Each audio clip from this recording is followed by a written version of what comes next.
ne le remercier assez. D'autant plus qu'il revient en charge pour montrer tout son amour pour l'établissement. En tout cas, toute la population de Nguémé vous dit merci. Ndioko Ndial. Alors,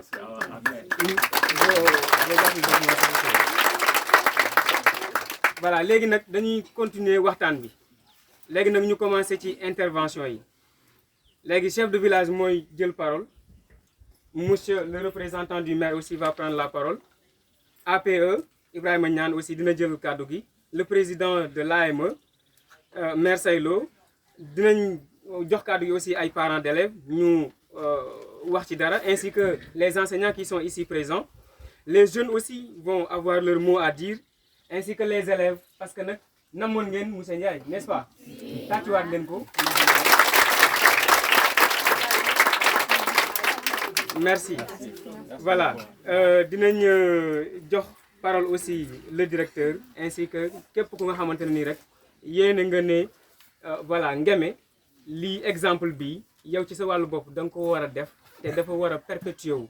Yaakaar naa ne tey jii cet acte là c'est un exemple pour nous qui sommes là en tant que jeunes et yaakaar naa ne ki nga xam ne moo fi waxal la jeunesse aussi donc ne manquera pas de le souligner. Donc sans plus tarder on va commencer par donner la parole au chef de village ou bien à son représentant. Pour bégal leen ñu ngi leen di dalal jàmm ci turu monsieur Ndiaye ak directeur bi ñu ngi leen di dalal jàmm kon chers invités, nous vous souhaitons la bienvenue ici au village de Nguémé Issa qui est un gros village. Malgré l'hivernage, il n'y a pas beaucoup de monde ici. Nous regrettons ce jour-là parce qu'il devait y avoir beaucoup de monde ici présent. Mais nous vous souhaitons un bon bienvenue ici, monsieur, madame, monsieur. Nous vous remercions de votre bienvenue. Merci beaucoup. Donc bi ñu la woowee daanaka léegi nga daanaka dëgg tànk yi ñëw donc ñu ngi la ciy remercier bu baax. Comme ni nga ko waxee tout à l'heure ñu ngi delloowaat njukkal ñi nga xam ne nii ñoo fi ñëw ci délégation bi dama ciy profité nag pour présenter leen monsieur Ndiaye moom daanaka kenn dootu ko présenter. waaw j'habite ici hein. waaw fii la dëkk. mën nañ ne léegi doomu Nguémé la.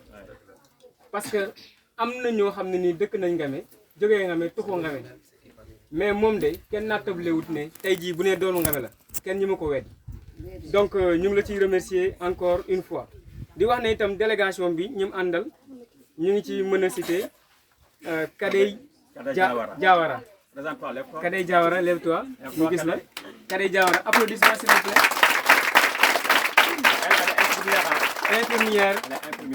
Infirmière en France, toujours dans le secteur social, toujours prête à servir comme les enseignants. Donc l'éducation et la santé, c'est les deux domaines qui sont indispensables pour la prise en charge de toute société. Donc voilà, nous les remercions encore une fois ci déplacement bi di la masawu. On te remercie. Merci beaucoup Kadey. Jërëjëf. Mi ngi ànd ak aussi Ferine, sa petite sœur Ferine Diawara.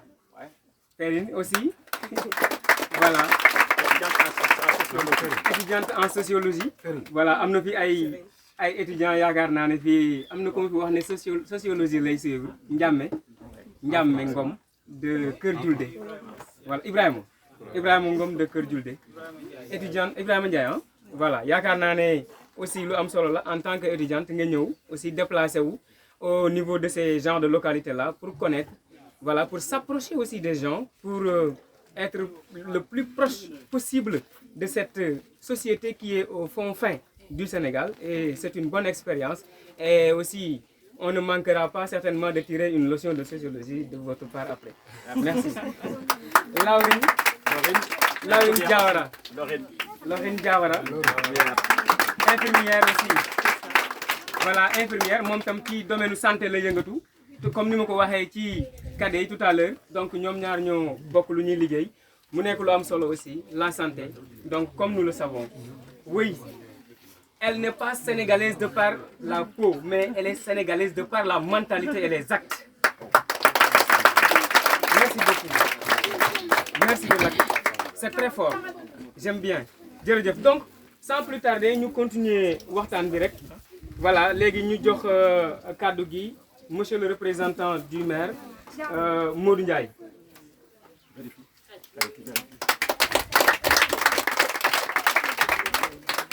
asalaamaaleykum mbokk yi waa Ngémé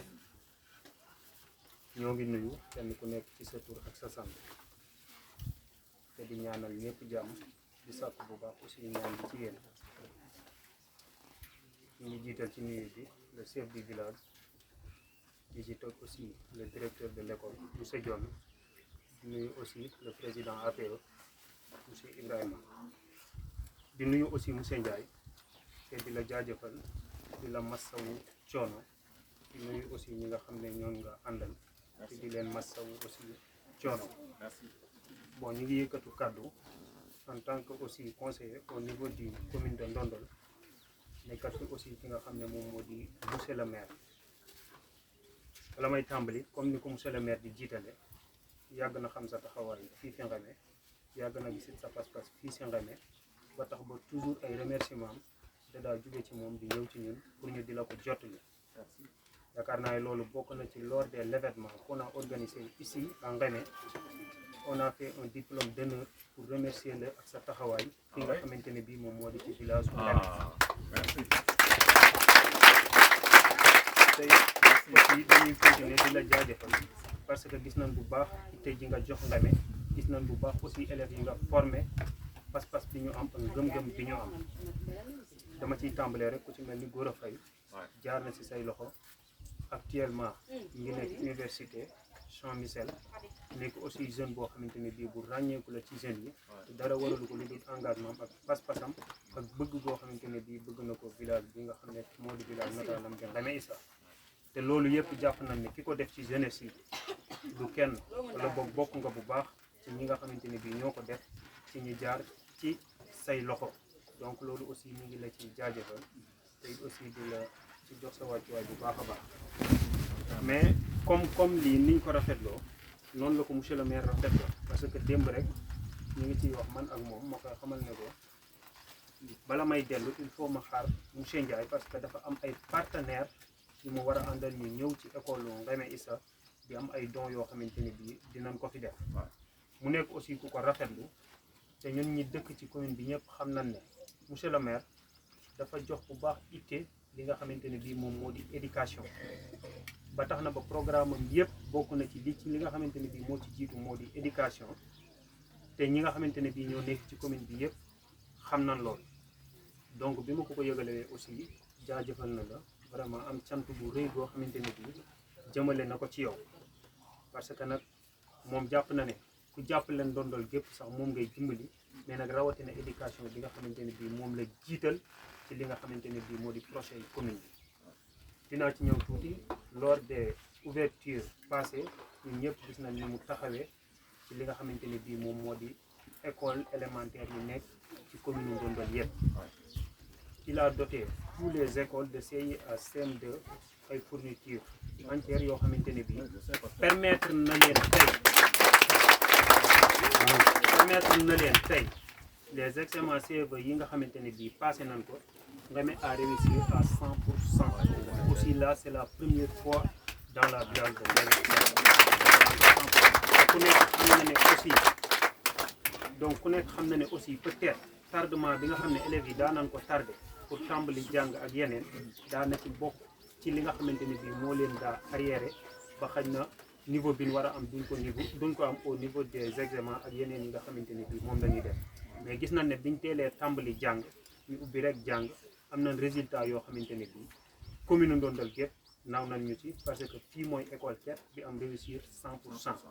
loolu aussi dinañ ci remercier bu baax directeur ñi nga xamante ne bii ñëpp ñoom lay àndal ci turu monsieur le maire.